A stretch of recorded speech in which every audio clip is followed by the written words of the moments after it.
Hello, I'm David McNeil. I teach entrepreneurship at NC State University. Thank you for joining me today.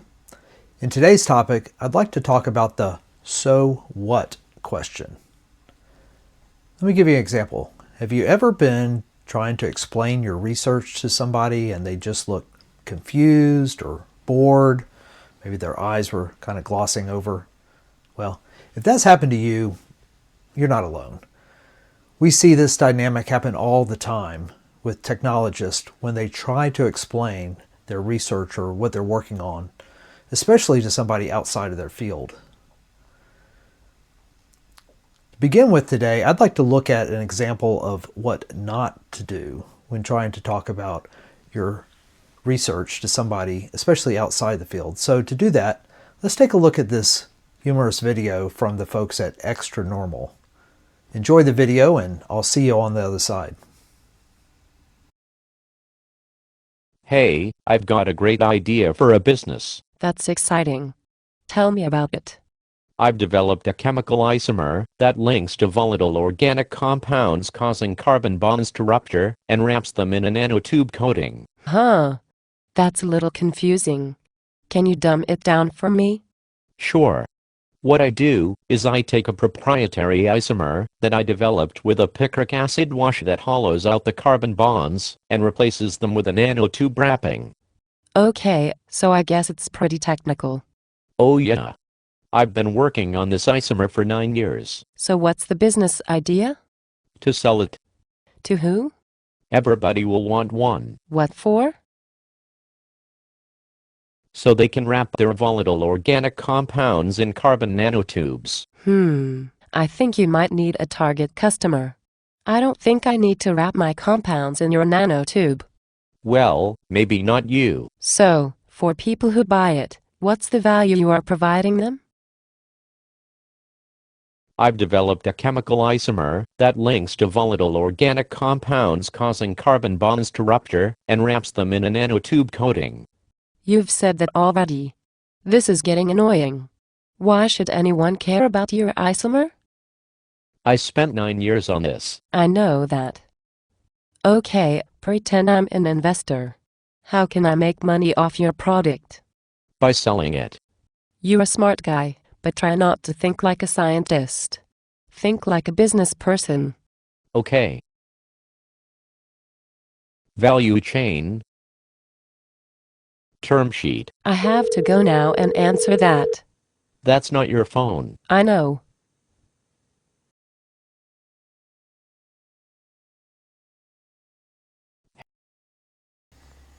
I hope you enjoyed that video. If you're a technologist, technical depth is crucial to your work. There's no doubt about it. You're trying to do something that's technologically difficult, and it's very natural to want to tell that story. After all, you've worked very hard at it, and you're an expert in it. But most people do not care how you were able to do it. Just like the guy in the video, he was focusing on that how he was able to do it before his audience was ready for it. They wanted to know the why. So as a researcher, you're used to talking about your specific domain in a very technical way with others in your field. But for the people outside of your specific domain, the technical jargon, the complex methodologies you're using, the intricate findings you've had, they can actually be barriers, not bridges, to better communication. Using overly technical language forces the listener to try and understand the how before they understand the why of what you're working on. And this can lead to confusion and disengagement.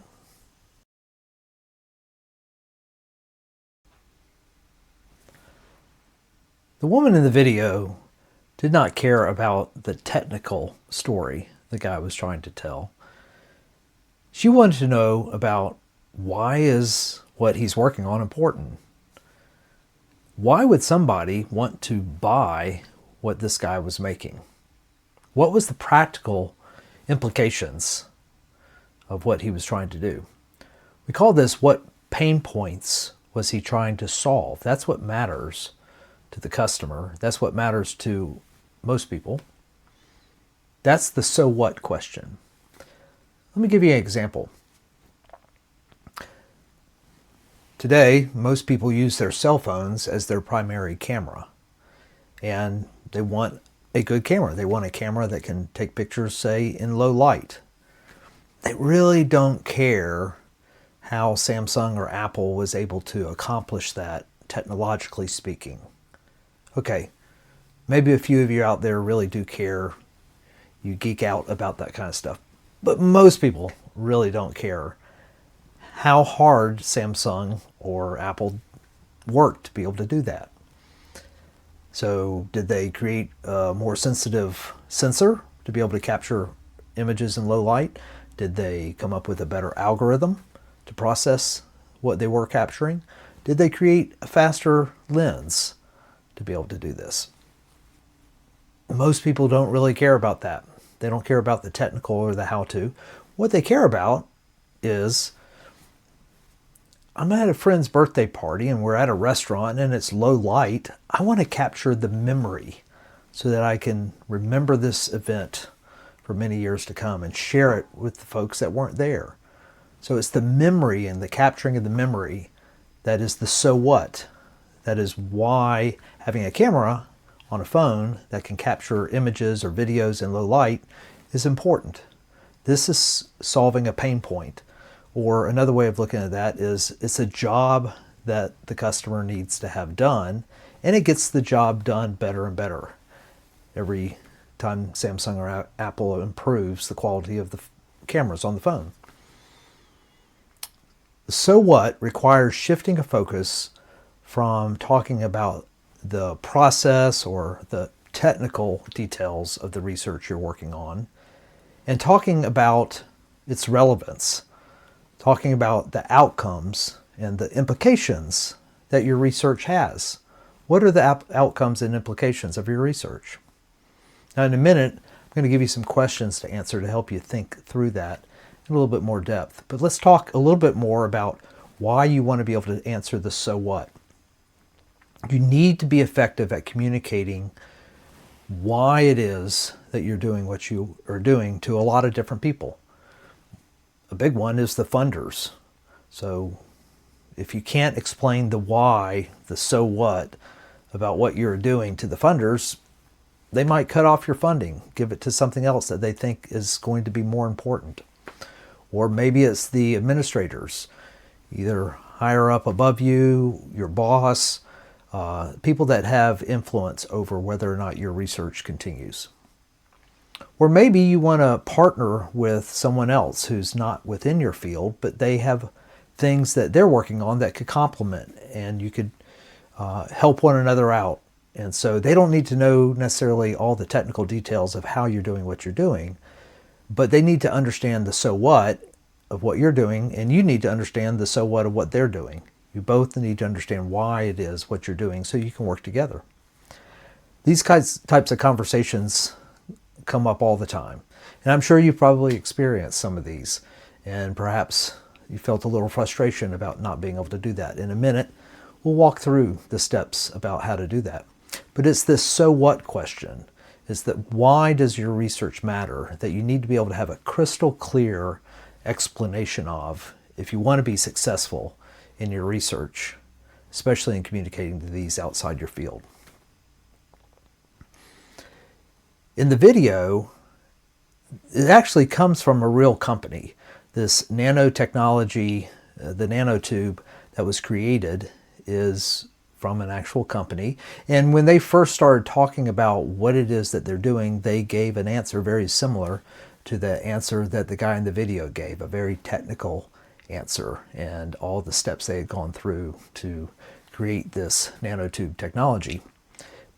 But people didn't care. And so they went through some training and they learned how to answer the so what question. They learned to answer why it's important and why it's important to be able to say why it's important. So what was their so what? Well, actually, they had a really good so what. So it turns out that this isomer was pretty awesome. That adding a few drops in the manufacturing process of plastics, when you're molding those parts, makes those parts less harmful to the environment. It allows them to be more biodegradable. And so they won't clog up the oceans and the landfills if you put just a few drops of this isomer in the manufacturing process of doing whatever plastic parts you're doing. So they had an awesome so what? They're helping to save the planet, environmentally speaking. Now, if this guy in the video had talked about that with the woman, she would have immediately said, I get it. I see why what you're working on is really important and why people might want to buy it. So next we'll turn to exactly how do you explain the so what in your research.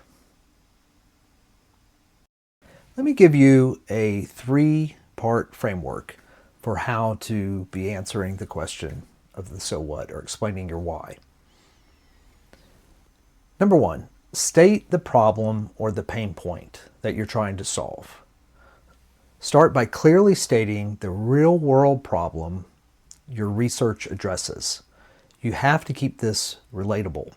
As a matter of fact, when you're talking about actual people in the real world and trying to communicate that to others about what those people need, what job they're trying to have done, what pain point they're trying to have solved, always state those in the first person from the perspective of the person you're talking about.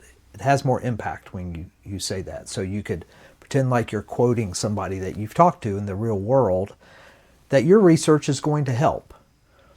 So this helps set the context for why your research is important, why you chose to do the research that you're researching. After stating this, you want people to say something like, oh, that's a big problem. I can certainly see why you'd be working on that, and there would be a lot of people that would really help them out, help them solve that problem. Of course. If you're not hearing something similar to that, then you need to keep thinking through, how can I better explain the pain points and the problems of the people I'm trying to help, and how specifically is my research going to help solve that pain point or problem for them. That's step 1. Step 2, briefly state your research or your solution. So after stating the pain point or the problem, then you want to state how what you're doing solves that problem.